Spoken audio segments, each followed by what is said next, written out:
Dating is a jungle. What do you think? Have you been exposed to dating situations lately that have been really difficult and challenging to navigate? So we're going to explore all of that. I just received a message from one of my beautiful friends, and it's about the Diary of a CEO, an interview with Stephen,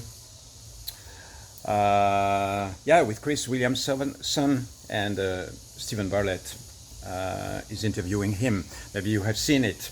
So what's happening in the dating world? What's happening over here? And we're gonna explore a little bit so that you get a little bit of some insights about how I look at it from a tantric perspective and from my own life perspective. What are the insights? So the first thing to understand is that there are lots of shadows in the dating world. It doesn't mean that it's not working, but it means that we have more and more challenges to face.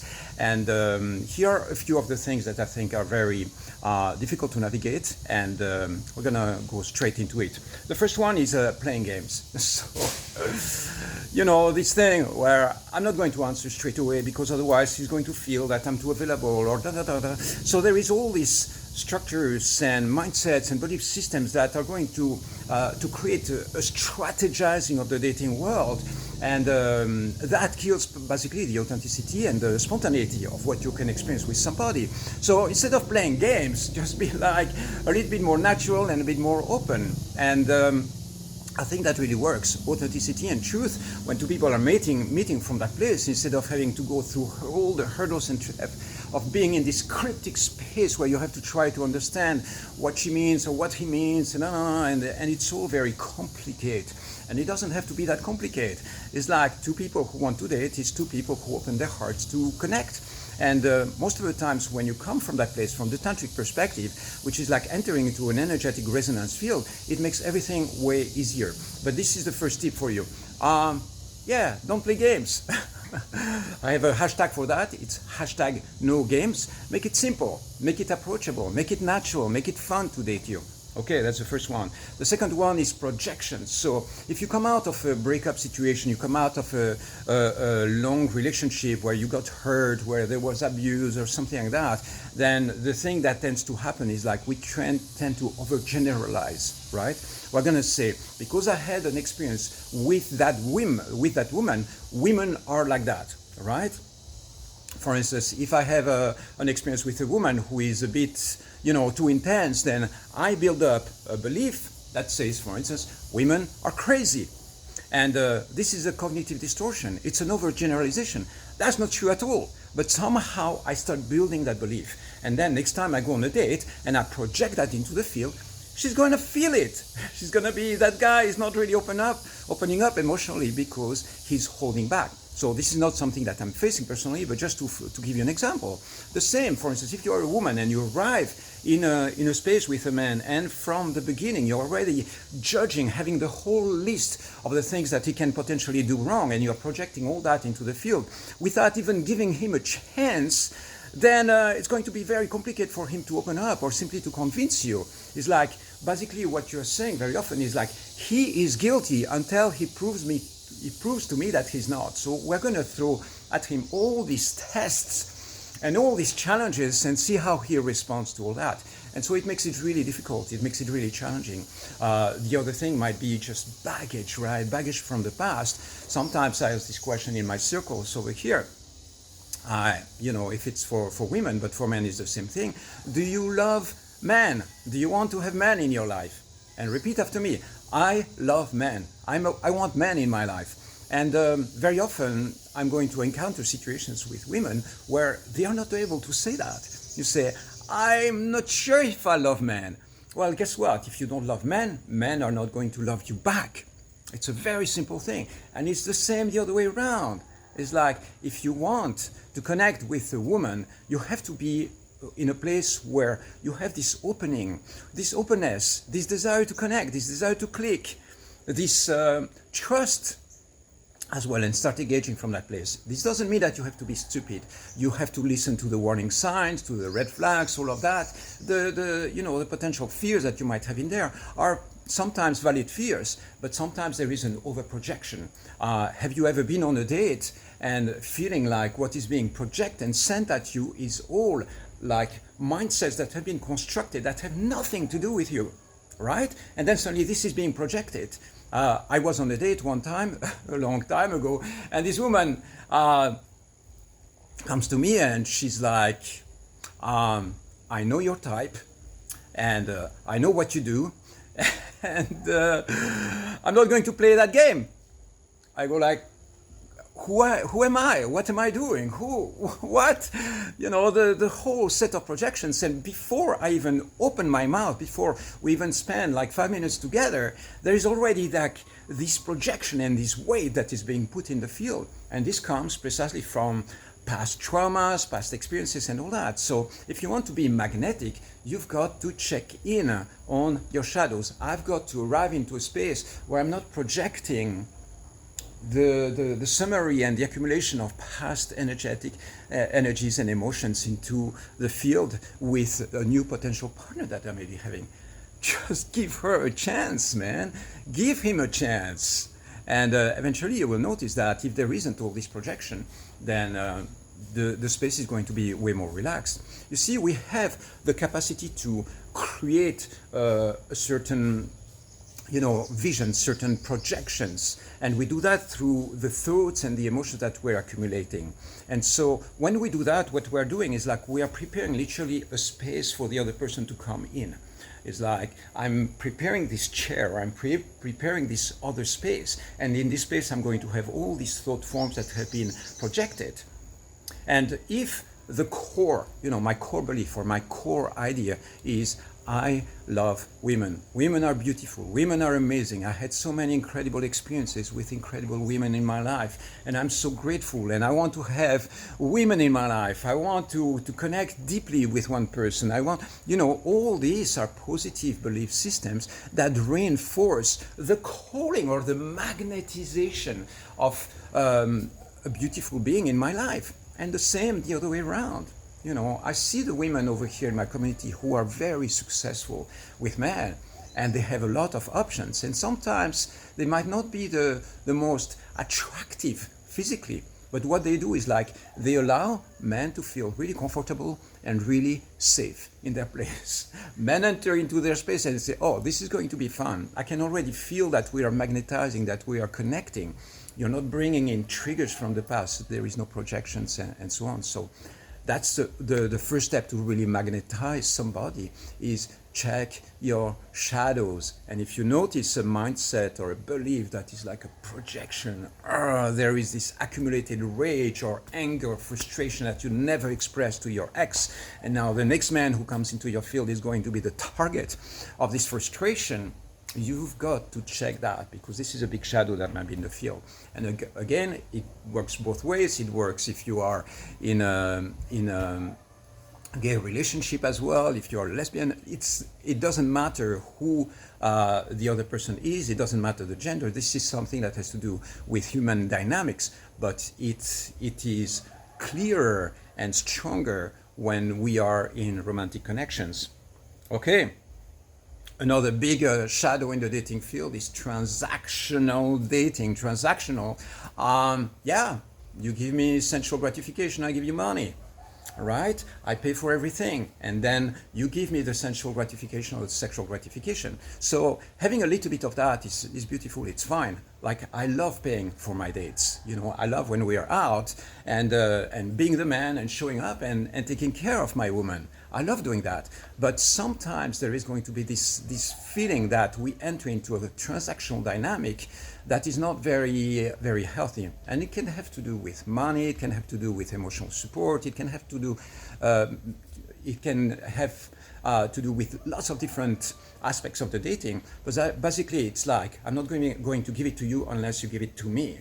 And that creates this kind of really weird dynamics, because both partners or one person might be holding back. Okay, so this idea of transactional dynamics, just have an eye on it when you notice it's happening, and refrain from engaging into that. Don't be transactional. Just be like, I want to give you this gift. I want to spend time with you. I love when you offer, and then you enter into dynamics which are much more fluid.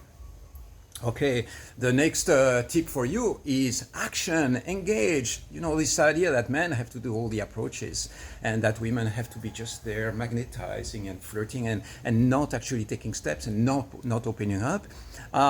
The reason why we do that, or the reason why you might be doing that, maybe is to create, you know, the flirty connection, maybe to play a little bit of a flirty, manipulative or seductive game, which is fine. Okay, again, this is not black and white. There is lots of beauty in that as well. But here is the thing, it is that men, when they approach, they take the risk of getting rejected. And rejection sucks. You know, for most men, it's going to be a punch into the stomach and something, especially if they have been building up attraction towards this woman, rejection is really tough. And so when you're a woman and you step back and you say, no, I'm not going to engage. If he likes me, he's going to come. Say, give some signs, be clear, approach, start a conversation, and that's going to allow for the connection to happen. So action is important. It's like, don't be passive in the dating world, otherwise you're going to be waiting forever. You might remember a situation in your life where you took action and then that completely changed the circumstances, the evening, or maybe you started a relationship with somebody just because you engaged, right? So next time you see somebody sitting in a cafe at a table, instead of holding back, just go like, hey, what are you doing here? Happy to see you. I noticed you around. What's your name? You know, just engage and have fun with it. Engage with playfulness. Okay, another core tip over here is that we have to understand each other's shadows. So we already talked about self-reflection when there is projections and so on. So important to understand your own shadows, my own shadows when I engage into the dating world, but then understanding the other person's shadows and how to navigate them. And so there is a whole program on that on my website about mastering his shadows, how to master his shadows. This means understanding your energetic and emotional reaction to men's shadows, to the things that make you uncomfortable. And the same the other way around.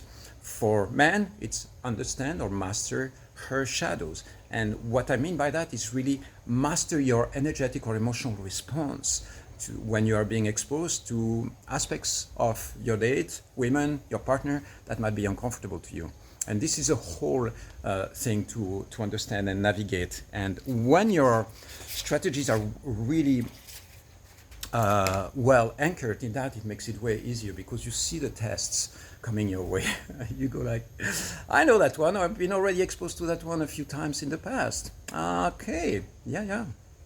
You are testing me right now. I can see that. So you're not going to voice it, but make a mental note in your mind so that you can discover the best way of navigating that specific shadow that might be projected into your field. Remember that what makes a date, you know, a casual date, it doesn't have to be something long term. What makes it really interesting and memorable, number one, I know that this can sound really superficial, but it's not. Make it fun and make it sexy. That's it. It's like if there is a little bit of sexual, sensual chemistry, that's going to be much more interesting than if it's just like cold, distant, right? So engage, play with those energies, play. If you're a woman, play with your Shakti energy. If you're a man, play with your romantic, erotic, sensual presence. Show your desire, talk, you know, bring the topic to sexual conversations and make it something that is interesting rather than something that is cold where you spend the evening talking about crypto and your projects and your business and whatever. No, it's like, this is a date. The center or the reason why you are dating somebody is because it's one of the stages of foreplay. That's what it is. It's like the reason why we are flirting, the reason why we're connecting in that space is because at some point or another, there is a need for humankind to procreate, to make babies, to create families, and so on. So don't pretend that it's not there. You feel attraction, you feel the desire. Just let it be expressed, put it out there, you know, through your voice. It doesn't mean that, wow, I really like you, I want to have sex with you. No, this is not what we're saying. But through your body language, through touch, through sensuality, through the way you voice, creating really this safe space for this chemistry to take place. And if you are holding back, if you're completely locked in within, without engaging at all any of this fun or sensual experience, then it's going to be difficult to connect with that person. It's going to take way longer, and then suddenly you go back home, and then you jump from absolutely no touch to trying to kiss that person. It's going to be a big jump. So play with sensuality, start playing with these dynamics already. Another one, great tip is make it interesting, make it fun to date you. Okay, very simple. It's like, what's the nature of your conversations? How are you leading your day? What's in your mind right now when you meet that person?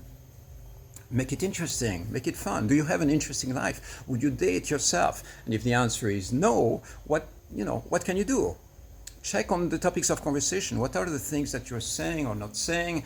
This is not an interview. It's not a rational, information-based conversation that you want to have in the dating world. You want to engage from a place where it's fun, have humor, tease each other, play with that. And of course, this is a big chapter, but make your conversations magnetic, make it memorable. Ask questions that go a little bit beyond the surface, that go a little bit deeper. Be interested in the other person, listen, be present, right? And be comfortable with moments of silence. Shift from talking to touch in that space, right? Okay, so there is way more, of course. This is just the scratching. These are some of the insights that come to me around that, and why right now it might be challenging to date, dating apps, all of that, it's all great, Dating is a jungle. Just accept the fact that there is a lot of things happening over there. We are dealing with lots of emotions, energies, rejection, possible, all of that, questioning, insecurities, doubts. All of this is part of the dating world. So what you want is to find ways of navigating it powerfully, harmoniously. And one of the things that you want to build is to be really anchored, centered, powerful. If as a man you engage into the dating world with your dark masculine and your energetic core really well anchored, then rejection won't touch you in the same way as if you come with insecurities and weakness and really too much trapped into the etheric realms. You want to be grounded, you want to be powerful. And it's the same for women as well. If you're fun to be around, men are going to be magnetized by you. Okay, that's it for now. These are some of the ideas. Feel free to ask some questions, post in the comments, and wherever you are. And if you have some questions, just feel free to reach out. I love receiving questions. I record new videos on topics that I receive. And stay high, keep in touch, make it happen. And go and have some fun. Don't make it so serious and so complicated. It's really easy. Attraction, build on it, play with it. Love you.